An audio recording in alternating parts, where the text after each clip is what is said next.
Robby Emery, welcome to the Mindset Advantage podcast. I'm so stoked you're here today. Hey, thank you for having me on. It's an honor. I really can't wait to just chat it up a little bit, see where we go. Take me and the listeners back to the summer of 2021. You're at a Green Day concert and something pretty cool happened. Can you take us back? Tell us the story.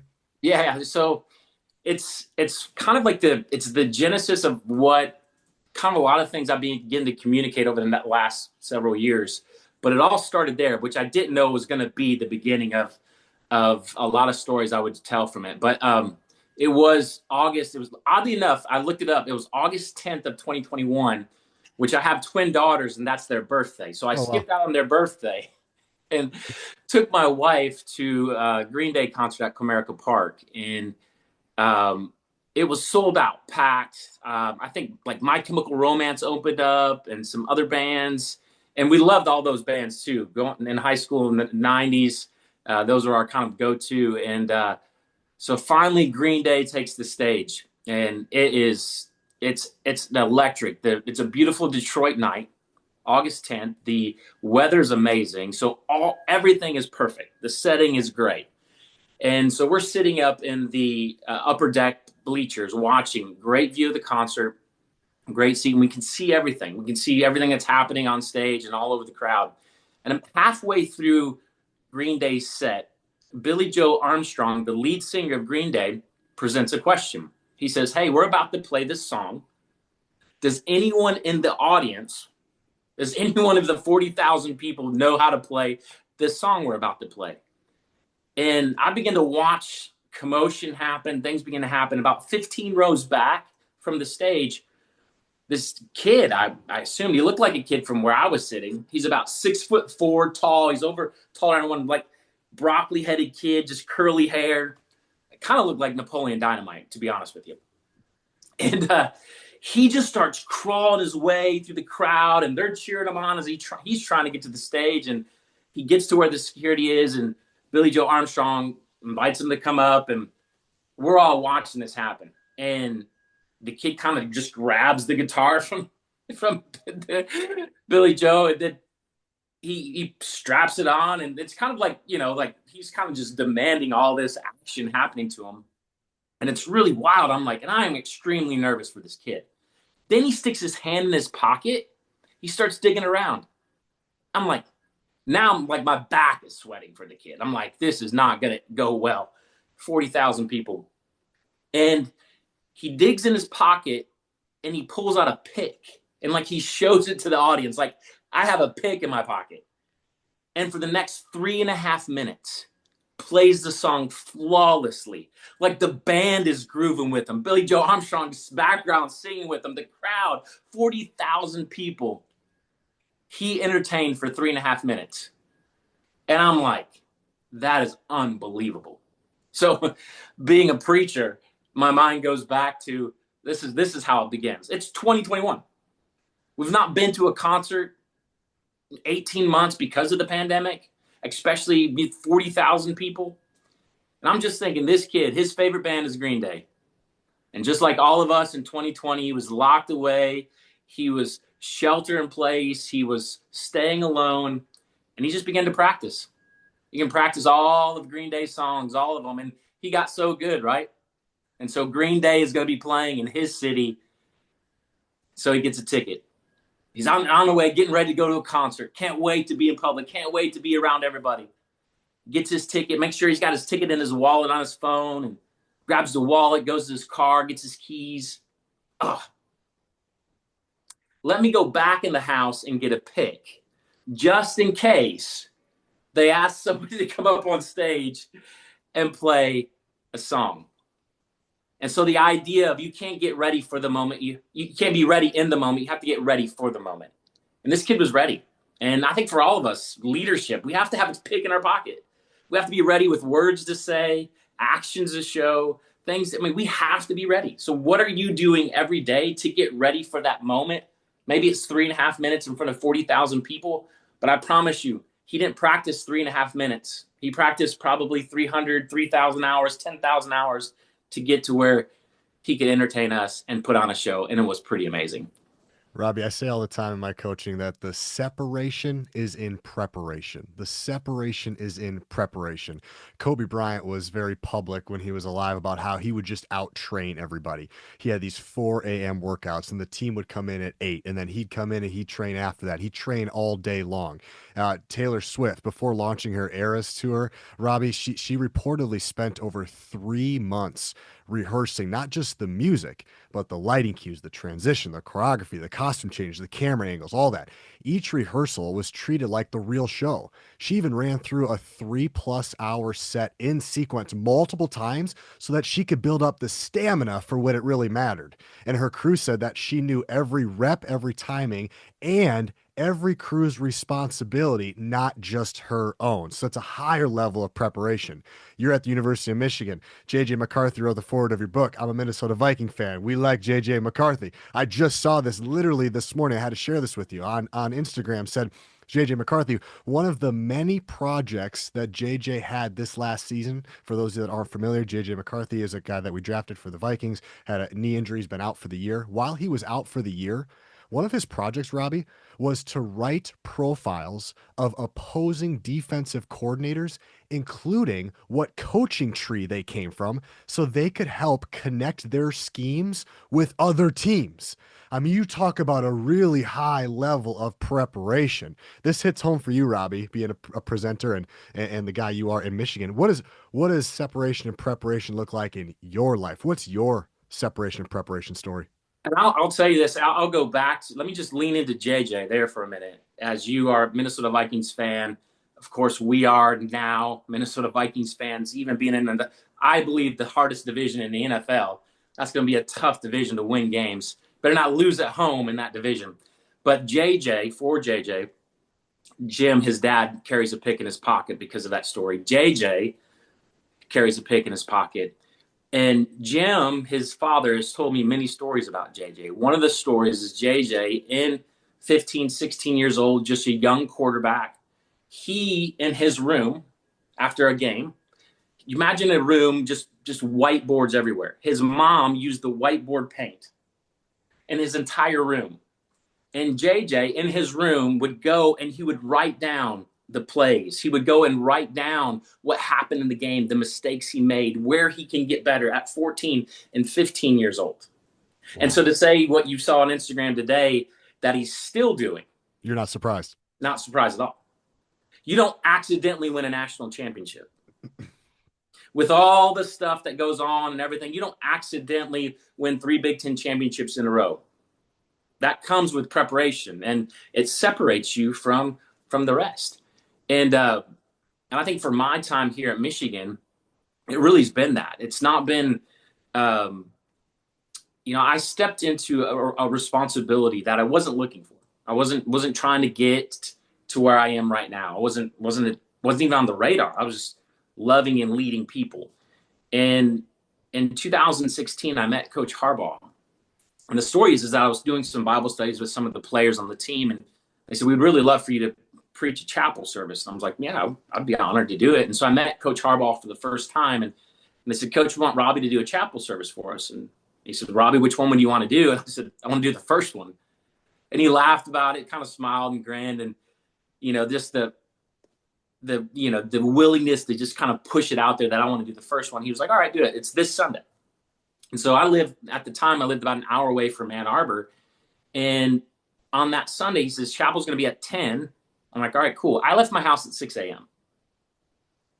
because I didn't want to get a flat tire. I didn't want to have any car trouble. I didn't want traffic.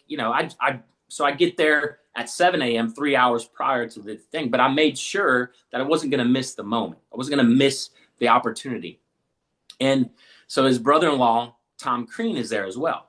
And Tom Crean at the time was the head basketball coach for the Indiana Hoosiers. Tom is speaks first, and coach says, hey, Tom's going to speak, and then you are. I'm like, all right, that's cool. I didn't know the whole team's going to be at chapel. It's kind of cool. And we only have an hour block, and Tom is speaking. He's doing a great job. He's encouraging the team. It's the beginning of fall camp. We're 4 weeks away from getting into the season, and he's just locked and loaded and going after it. 30 minutes go by. There's only an hour block of time. 45 minutes go by. I'm texting my wife. I'm not going to get to speak. This is not going to happen. And 50 minutes, 55 minutes go by. Tom cuts. He's done. Coach Harbaugh dismisses everybody. And I just get up and kind of casually walk away. And Coach puts his arm on my shoulder. I'll never forget it. He said, Robby, I'm really thankful that you were here today. I'm really glad you're here. My brother-in-law is great. Kind of went a little long. He said, I apologize for that. And I said, Coach, thank you for the opportunity. He said, Robby, if there's ever anything I can do for you, just let me know. I said, Coach, I would love to come back and preach chapel again. And he said, which one? I said, all of them. He said, I'll see you next week, Robby. And he told me a story that, DJ, that I'll let you know in on. He said this, and it's proven. You can look it up in Barna. They just released this. He said, one of the reasons why that I kept you around and I wanted you to be around is you're so grateful. And he and I had talked about how being that gratitude not expressed is not gratitude. Like if you don't express gratefulness, if you don't express being thankful for what someone has done for you, whether it's a coach in your life or a teacher, your parents, whoever that might be, we have to make sure we express it. And he said, because you are thankful, he said, it opened up a door for you to be around. And I want people like you around this team. And when he introduced me to the team several years later as a full-time staff member, he says, hey, Robby's going to be on staff. He's going to be my assistant. But like, how many more want a smiling face in this room? How many want someone just with a smile on? And so, you hear it every day. They hear it all the time. It takes no talent. That TNT, that explosive energy is not in your talent. It takes no talent to show up early. It takes no talent to be kind. It takes no talent to be generous. All the things. It takes no talent. So that's really what the pick in the pocket is. I try to do things that take no talent because I'm not very talented. I love the quote or the perspective. Never heard that before, Robby. I'm going to highlight it in. Gratitude not expressed isn't gratitude. I mean, how simple is that? Gratitude not expressed isn't gratitude. What I love most about separation and preparation and preparing is that a lot of it happens in the dark. I like this idea of win in the dark. Another story for you: Geno Smith, quarterback that was is now with the Las Vegas Raiders, was previously with the Seattle Seahawks. You may know this story, listeners. You may know this story as well. But when he was the backup quarterback for Seattle, Robby, he was behind Russell Wilson for 3 years. And during that time, for 3 years standing on the sideline, instead of checking out, he would have the headset in on the sidelines and he'd be standing next to the sports psychologist, guy named Dr. Michael Gervais, who I had on the show. And every single time he got the play call from coach, he would close his eyes and he'd visualize himself giving the play call in the huddle. Then he would visualize himself going up to the center, running the play and executing. He did that every single play for 3 years in a row, over and over and over again, doing these what we call mental reps. Well, 3 years later, Russell Wilson gets shipped off to Denver. Now it's Geno's time to step in. Geno steps in 2022, comeback player of the year. After that, signs a mega 3-year deal, $100 million. All because of the fact that he didn't check out. He won in the dark. And I think as athletes, as business professionals, anybody listening, we have an opportunity to lean in on preparation when the spotlight isn't on you. That's the key. What I didn't know about your story, Robby, is that you said I spoke, and then it wasn't until years later that I got to be on staff. So for years, you're working in the dark. I mean, the preparation comes when nobody's watching. That's what I think the gold is here. Absolutely. I don't know how old you are, DJ. I'm 47. So 47 years old. I used to have to take pictures with an actual camera, load the camera with film, wind that camera, and then take pictures. And then eventually I would see after several days later what those pictures end up turning out because they had to go through a process. You have to take a negative into a dark room, and it's in the dark room where it's developed. Well, that's good. And if it's exposed to light too soon, it actually ruins the beautiful thing that it was captured.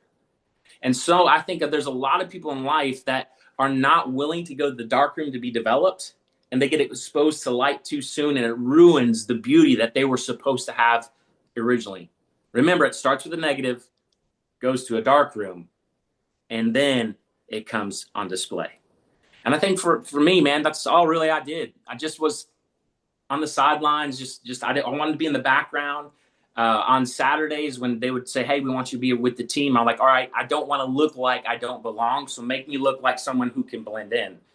And the other time, I just want to blend in. And after a few years of volunteering and just coming and serving and being there, coach would say, "Hey," I'd ask him, "Hey, what's the best time to be around?" He's practice. Come to practice. Be in the building practice. I'm like, "All right, sounds good to me." So I would always make time where I was at practice. And so an hour drive there, hour drive back, 3 to 4 hour practice.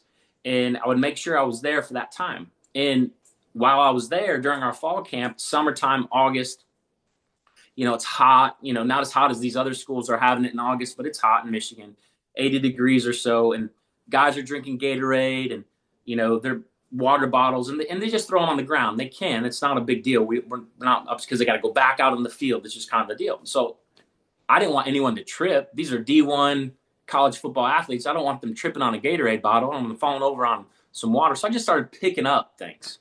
Started picking up stuff and throwing it away. Well, I did that for several days throughout the camp. This is a true story. I was doing it. Coach Harbaugh blows a whistle, gets everyone's attention, and says, and points to the guy who hires people for the football team and said, "If this guy who volunteers is going to pick up trash and throw it away, start paying him." And so I just started getting a paycheck. And I didn't do anything different. I've not done anything different over the years. It's just been serving these young men, serving our staff, serving our coaches, and doing what takes no talent.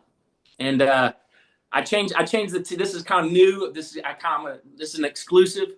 So I took the T and T, takes no talent, because it's very popular among sports.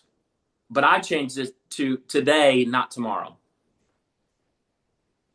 That's good, Robbie. Man, TNT takes no talent today, not tomorrow. I'm curious when we're talking about preparation, what ways does, you're embedded in the Michigan program, you're there all the time. In what ways does Michigan football prepare that maybe initially it kind of like blew your mind? Like what are some things that's like, "Oh, wow, that is some deep level preparation." Can you pull back the curtain for us?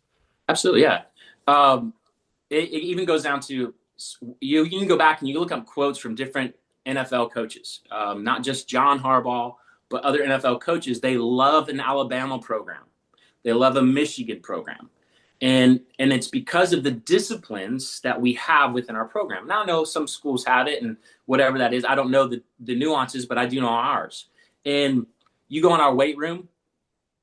If you walk in our weight room, which is the best weight room in all of football, not just college, the best weight room, all the weights, all the plates have block M's on them. You walk in that weight room anytime, any day, that block M is at the top on every rack in the entire weight room. That's players doing that. That's staff doing that. That's all of us leaning in to making sure that we do the little things correctly. So we'll do the big things.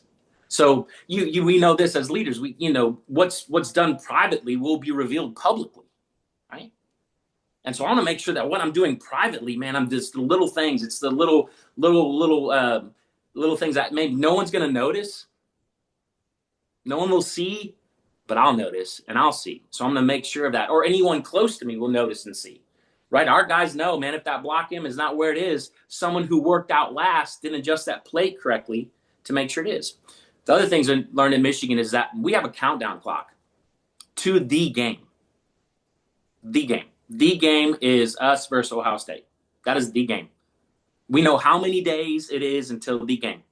You walk into the building, you're 200 days until we play Ohio State. We say this, every week matters, but only 12 count. And so those are the little things in the football, those little kind of, just things on the wall, right? And again, me working with culture, as I always say, what's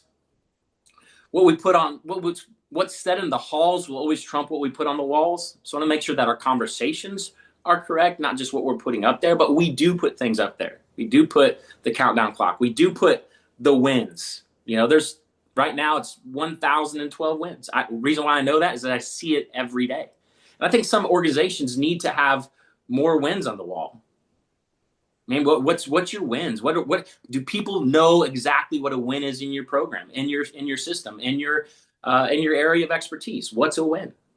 When we were running our church, we wanted to make sure that people had a scoreboard to look at, and I was a baseball guy, so everything was. And if you go to a traditional scoreboard in baseball, there's three things on there: runs, hits, errors. That's it. RHE. And so in our organization was like, what's a run, what's a hit, and what's an error? Mm. An error to me was just an area where we can get better. Maybe it didn't ruin the program. An error doesn't cause you to lose the game, but it's something I can look back and say, hey, I can do better. Or where did I make a mistake? And what's a hit for us was just in church, butts in the seat. Get someone there. Did we have any new people here today? Well, you're not going to score any runs if you don't have any hits. Well, runs is salvation. Runs is commitment to the team. Runs is more people, bringing other people. And so that's how we did our scoreboard in our church. And I think more organizations need to have the wins displayed.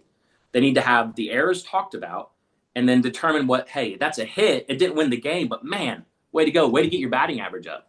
So attention to detail. Excellence in small things turns into excellence in all things. If Yes. we can't do the little things off the field, we can't do the little things on the field, like go on to, etc. Highlight the wins, be able to show what those are, but then define them. Don't just highlight them, but define how do we get there? What's the process that leads us to the outcome? And then Yeah. the countdown clock. Robbie, I got to ask on the countdown clock.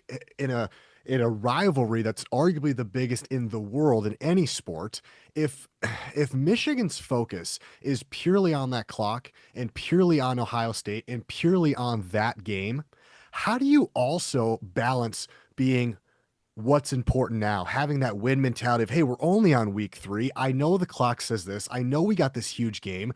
How do you not let that be a distraction? And instead, how do you still focus on, because I could see how that could be a distraction. All we're focusing on is this stupid clock in this Ohio State game, but we got a ways to get there. How do you Right. stay more present focused in a program that's really focused on Ohio State?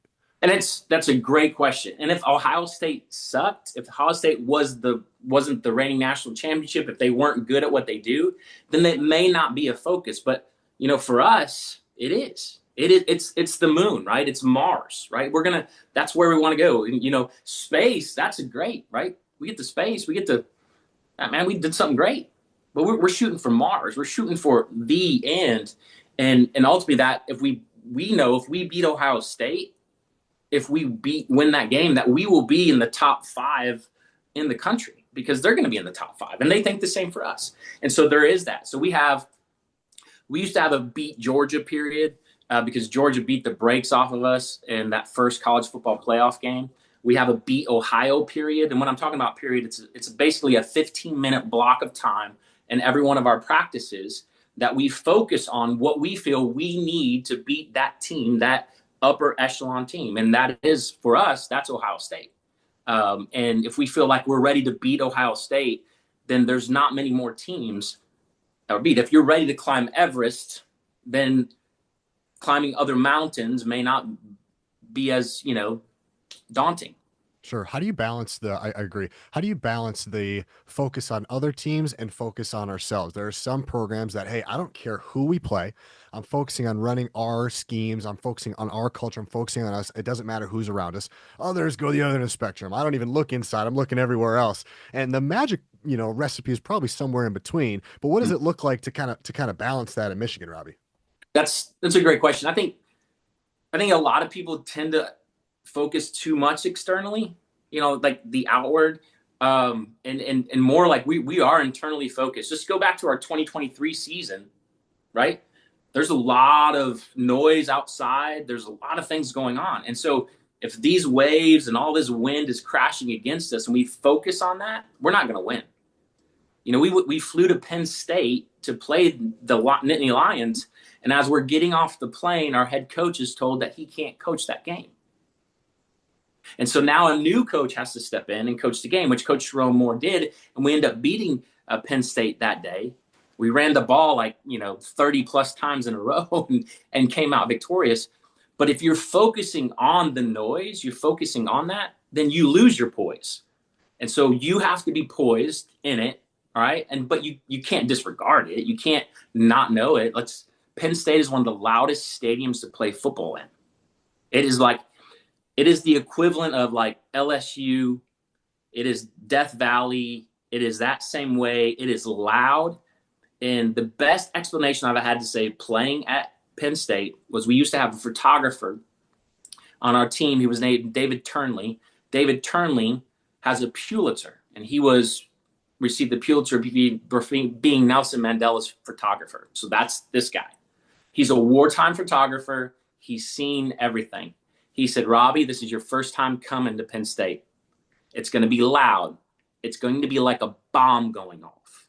You're going to be disoriented. And he says, your head's going to hurt. And he says, it's going to be crazy. It's going to be wild. I just want to let you know it's like a bomb going off. And if that explanation, what is the best explanation of what we entered into, I don't have a better one. And so if you focus on the noise, then you won't be able to have poise. Dropping bars, man. If we focus on the noise, we lose our poise. I love it. I want to get into the player development stuff, but before I do, I think, Robby, and you can feel free to agree or disagree, that the best player development is coaching development. The better our coaches are, the better they're developed, the more they can be equipped to pass it down. Before we get into players, how do the coaches at Michigan intentionally go about building skills beyond the X's and the O's? That's great. Sorry about that. I think I paused there. No, that's a part of what I do. There's a lot of great coaches in the world, a lot of great coaches, and a coach is just, is a person that's supposed to take you from A to B. It comes from stagecoach, right? Like it's a mechanism, and a lot of great coaches in the world. What I'm learning, and not to say anything negative, but there's not a lot of great leaders, right? They coach, but I want to help them be a better leader. And so let's look at what we say, because I believe what we say will be ultimately what we see. Mm. And so I'm just going to share this with you. I believe, AI is always going to be here. Chat GPT can create systems, but what Chat GPT can't tell your story. And so what we need more, my new AI, I believe we're walking into, is authentic interaction. That's the AI people are going to want. As leaders, we need to have an authentic interaction. That doesn't happen email, it happens one-on-one connection. Our flaws are out there. Our brokenness is out there. We're imperfect because that's everything AI is not. And people are going to want that more often. And so I tell our coaches, your development is just simply being you. I said, show them how to be a good dad because you're a good dad. Show them how to be a good husband because you're a good husband. Show them how to do all these things. Don't just do X's and O's, because these guys are here 3-4 years and they're going to go on. I said, but they may not go to the NFL, but what they will be, they'll continue to be men. They'll continue to be fathers, continue to be husbands. And I said, give them that too. And I'm going to help you with that. And so, I have a 14-year-old son, and this is our 10th season. And I bring him around the program as much as I can, because I don't want them just to see a guy who speaks. I want them to see a guy who loves his son, because I don't know their stories completely, and they might not have a dad. They may not have someone in their life. They may have never seen a father hug a son or say, I love you. And so I tell all of our players, like, you can't say this in my house. You can't say love you in my house. You have to say, I love you. When you add a personal pronoun like that, when you say, I love you, like people say Jesus loves, but when you say Jesus loves me, broken, messed up you, yeah, it changes everything. And so I encourage our coaches. It's I love you. It's lean into their lives, lean into who they are. And every day I spend time with our coaches, every day, one-on-ones, groups, every day to develop that stuff. Because I do believe what you say will be what you see. And I think, unfortunately we had a brawl at the end of our Ohio State game this year. And we came in a 22-point underdog. We weren't supposed to win that game, and we did. And it was wild. And at the end of the game, a fight broke out because we planted a flag. 2 years ago, we went into Ohio State and we beat them, and we planted the flag, and there was no fight. We lost to Texas at our own stadium last year. They planted a flag, no fight. At the end of the Ohio State game, planted a flag, fight breaks out. Here's what I know had happened for 2 years. We're not going to allow that team up north plant a flag in our stadium again. That's what they're saying. It's not what they meant. They meant we're going to beat them. We're not going to let them win in our stadium. But because we beat them and we're planting a flag, their reaction is, we got to stop this because we've been encouraged for 2 years not to let this happen again. And so I say to all the leaders out there, like if Tom Brady is going to watch his film on Monday morning, if all of these great athletes like Kobe Bryant we talked about are going to get there early and watch and lean in, we have to as well. What am I saying? Is what I'm saying really what I want to see? Do I want to see them go out and kill them? No, don't say that. Let's go out there and win. Let's speak to the positive. We want to call people up, not call people out. What I tell our coaches, like when you change it that way, like I'm calling you up. You're not doing what you're supposed to be doing. You're not meeting your own expectations. I'm going to call you up. And it changes it. And when you do that, you add that little positive component, man, makes a world of difference. Man, my heart rate changed when you went from love you to I love you. I literally could feel that internally, Robby, the difference on that. I'm going to borrow that. I'm going to use that. That's so one word is powerful. On the AI piece, authentic, what did you call that, Robby? Authentic interaction. Okay. It reminded me of a story of Mark Few is the legendary coach at Gonzaga basketball. A couple years ago, he did a Google survey to his team of, 20, 22 guys. What's the biggest lesson that you've learned from me? What's the greatest lesson you've learned from me being in this program? And he's just curious on what are the things that he's teaching. And then they had a consultant kind of come in and look through all the answers, and he knocked on his door and said, Robby, or he said, Mark, the answer that they say is the biggest lesson they've learned from you is how to be a great dad and a great family man. And this consultant looks at Mark and he goes, do you talk about this a lot? And Mark goes, I haven't talked about being a dad or a family man one time to these guys. And it was just that moment of more is caught than taught. What they must have seen, Robby, was him around his kids, him talk about his wife, him prioritizing practice or having boundaries around. I mean, kids see that. We all see that. You have to model the behavior you want to see. I thought that was a great example of just because you don't preach it doesn't mean people aren't seeing it. Absolutely. Well, here's I'm going to lean into this. I'm going to give you 3 things here, and this is just kind of based on that. Someone asked a while ago, like how have you been able to do this? And I don't post a lot of what I get to do or who I get to see, what I get to be around. And because I learned something a long time ago, DJ, is that the people that I get to be around, they have a lot of fans, but they don't have a lot of friends. And as soon as you do this, try to take a selfie, you no longer can do this and shake their hand. And I want to make sure that what we're putting out there as leaders is I don't want to put content out there that is to get discovered. I want to put content out there that is for people to make a difference. Like we want a platform, but we forget there's people right next to us. And so I've just leaned into that part of my life and try to be that person. And God has just used it in an incredible way. I tell my kids, like how like my kid, 33 kids, and they're all teenagers. And I'll tell them often, like, watch your tone. Watch your tone. Because what you're saying is not wrong, but the way you're saying it is. And I think in leadership, we use the wrong tone. What we're saying is not wrong, but the way we're doing it is, the way we're saying it is. Yes. The guy with the bullhorn on the corner saying you need to repent of your sins and turn to Jesus, he's not saying anything wrong. But we don't listen because the way he's saying it is. And I think we have this incredible opportunity in this world. If we say it the right way, that people will come towards it. People will lean into it. So I'll tell people, man, just watch your tone. Make sure you're saying it in the right way because it is the gospel. It's good news. And one of the things that I've kind of been, I wrote it down. It's not in the book or anything, but Jesus on the road to Emmaus, something incredible. There's two guys walking from Jerusalem after the crucifixion. They're on the road to Emmaus. And the Bible says that Jesus appears to them. And he hides his face from them.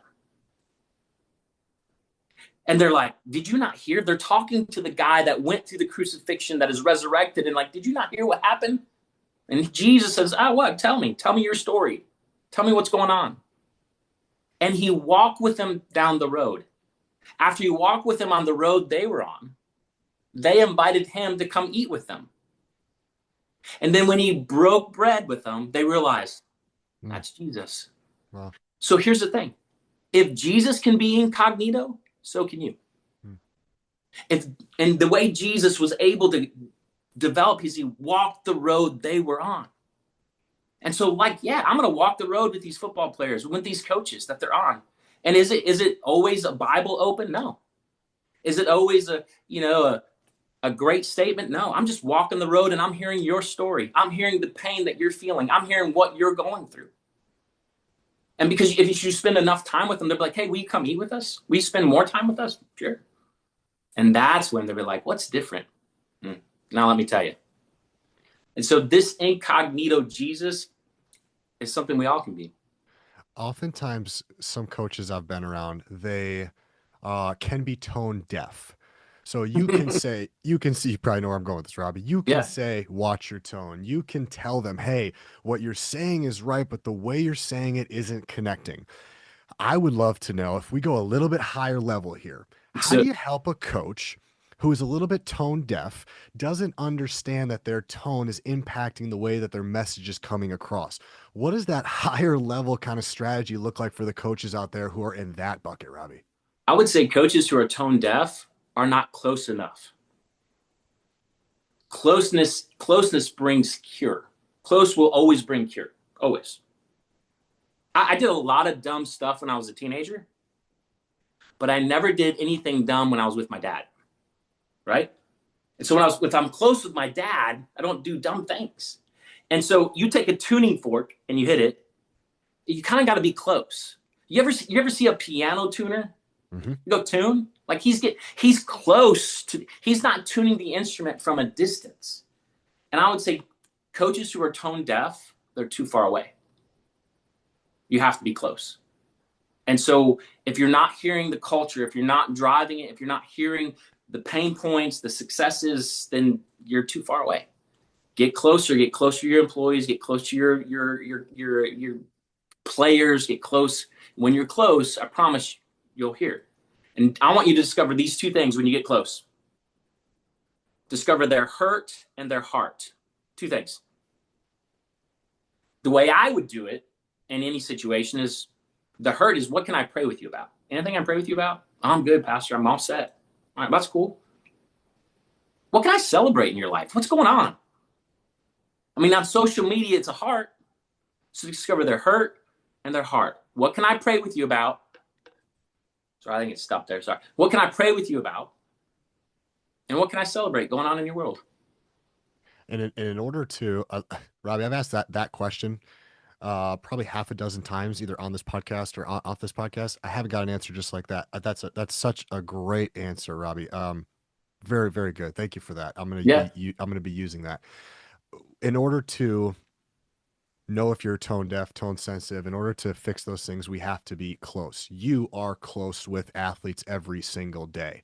For the coaches that aren't as close to the athletes as they would like to be, maybe it's a little bit different. Maybe it's a high school, so they don't get to see them as much. Mm-hmm. I would love for you to highlight, in your opinion, last 10 years being around college athletes, what are the top 2 to 3 things that athletes are struggling with right now that you're helping them overcome? What are the main 2 to 3 things you're seeing athletes struggle with in today's landscape? And maybe minus NIL, just because that won't relate to the high school kind of arena. Yeah. If you take that out, what do you think is bugging most kids? So number one is identity. They're trying to figure out who they are. In this world that we're in, they're constantly in this comparison game and being encouraged to go one way or the other way. And, they have all these different voices speaking to them. So one is they're dealing with identity. So speak to them about that. How do I speak to someone who's dealing with identity issues, just let them know where their value comes from. Let them know, where their value's at. And they just need to be constantly reminded of that, where their value comes from. If it's their family, if it's in their talent, remind them where their talents come from. You have to find these unique areas. I've had 3 kids. I have twin daughters, right? And what you can't do as leaders and as coaches, and what I can't do with my kids, is I don't love my kids the same. That's unfair.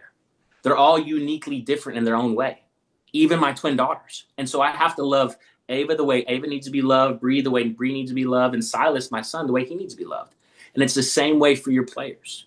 All right. And so you have to love them unique. You can't just paint with a broad brush and lean into that. Second is there, Robby, before you go to 2, what yeah. about the identity piece of I identify as a football player Mhm. and I don't really know about anything else, and football is everything right now. How do Yeah, you help identify that difference between who I am and what I do? that's great. So I remind them again, going back to what I do with them, is that back to my correlation with God, is that our mistakes don't keep us from God, our misconceptions do. And so I remind them that what you do doesn't necessarily define who you are. So let's go in and let's figure this out. Let's figure out all these necessary things for your life to be able to get you to be okay with who you are. And again, I'm 47 years old, and I can have some identity issues, and I can have some things that I'm struggle with too. It doesn't matter. I mean, bad haircut. I had a pimple last week. I'm like, what? I'm 47. I have a pimple. And so it doesn't go away. It really doesn't. It's just constantly being okay with who you are when you're I think doing what you love, your passion, all those things. Do you love playing football? Yeah. All right, cool. You get to do this for the next 3 years and make some really great friends.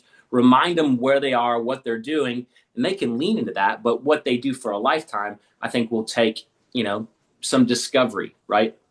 The part in your book I love, there's 2 quotes. One, the I'm gonna plug more this. Good. yep, Sorry. you're good. All right. Good. The part I love in your book, there's a quote that says, "The more values you have on the inside, the less validation you need on the outside." Another one that I had highlighted in your book. Again, the book you guys called "Pick Me: A Story of Belonging." Fantastic read. The other quote I loved, Robby, was, "There will be people in this world who don't see your value. Just don't let that be I'll you." be you. I was like, oh man, that's brilliant. Double underline that. Okay, so Mhm. first thing that they're struggling with is identity. Have Yep. conversations about it. Let them know that who they are is not the same as what they do. What's the second thing most kids are struggling with that you're seeing in the trenches? I think the other part is like, again, identity, also influence. I'm just going to stay with these eyes. The influence, like, all right, who's influencing your world? Because your identity is going to be developed by those in your world. All right, sorry, show me your friends, I'll show you your future. We know all that. So what's your circle? Who's your 5? Who's your 3? Who's your 2? Who's your one-on-one person? And so I want to make sure they have it, because as leaders, we all need to have it. We need to have people we go to who are more successful than we are. And I tell our guys, so okay, your influence. I said you need more travel agents than you need more tour guides than you need travel agents. And here's what that means: is a travel agent tells you where to go, a tour guide takes you where they've been. And I think a lot of our students listen to more travel agents. Like, social media is just travel agents. It's just people telling you what to do, telling you where to go, but they've never experienced it themselves. Well, when I've gone on tour guides, they take you to places they've been, places they discovered, little nuances and little things about where you are. I've been to Israel and someone took us on a guide. If I went to Israel by myself, the tour, I would not have had the same experience. And so I would say, hey, you need more tour guides, less travel agents. Very cool. What's number 3? Number 3, I would say, so we're going to go with identity. We're going to go with influence. And I would say, just what is what's your involvement with your current area? Like, how much time are you committing to this? Are you in here watching film? Are you putting everyone goes to practice. Well, what are you doing that no one else is doing to get the results no one else is getting? You're going to have to set yourself apart. So how are you doing that? Where are you involved in? All right. And then I remind them, listen, I hope you make it to the NFL. But if you don't, That kid you sit next to in class might just be your boss. So you might want to be kind to him on campus, right? So all these things is like, hey, I got to think about these things. I got to be intentional about it. How am I involved? What am I doing? Am I really leaning into this? And a lot of these guys are great. They're incredibly talented high school players, but they get here and they realize, whew, there's an elite level there at the end. And then they get to the NFL. They're like, my God, this is a different game. And so what are you doing? And to go back to the pick in your pocket, you have 3.5 minutes to impress 40,000 people and the band Green Day. And this, I don't even know who the kid is, but I wrote a book about this kid. So Might have to hunt him down at some point and give him some I, credit. I know. Maybe there's probably some YouTube videos of him doing it back then, but yeah. That's awesome, man. Okay, so three things: identity, separating who you are from what you do, influence, who is influencing you, who's your inner circle, who's your one-on-one. We're looking for tour guides, not travel agents. And then involvement. What's your involvement like? Is it enough? Is it where it needs to be? Are you putting in work in the dark when nobody is watching? Yeah. Robbie, I'd love to close down by giving you a chance, maybe to tell another story about what's a moment you're in the character development space, and it's a space I also enjoy, being in the mental performance space, a lot of crossover. What's a moment during the last 10 years at Michigan where a player or perhaps a team's character made the difference? There's a moment in time that you look back and you go, man, because of their character, his or the team, that made the difference. What comes to mind? Absolutely. There's several players I could mention. One is going to be Mikey Sanderstill. Mikey started corner for the Washington Commanders right now. Mikey's personality is not vocal. It's not loud. He's an incredible leader, even at his position that he plays. He's very small in stature, but he plays at a level like no other. Like literally, the Detroit Lions lost to the Washington Commanders in the playoffs. Mikey had 2 interceptions during that playoff game as a rookie. But Mikey's character and who he is and how he holds himself is the difference maker within our team. Mikey was one of the older guys in the program. Mikey was one of the leaders in the program, and here's why. I discovered a definition of pride a little while ago, and I was like, well, I'm prideful, because this definition of pride, that's definitely me. Is that pride is that when the assignment is no longer there, the assignment is no longer exists, is that we get upset or we feel bad.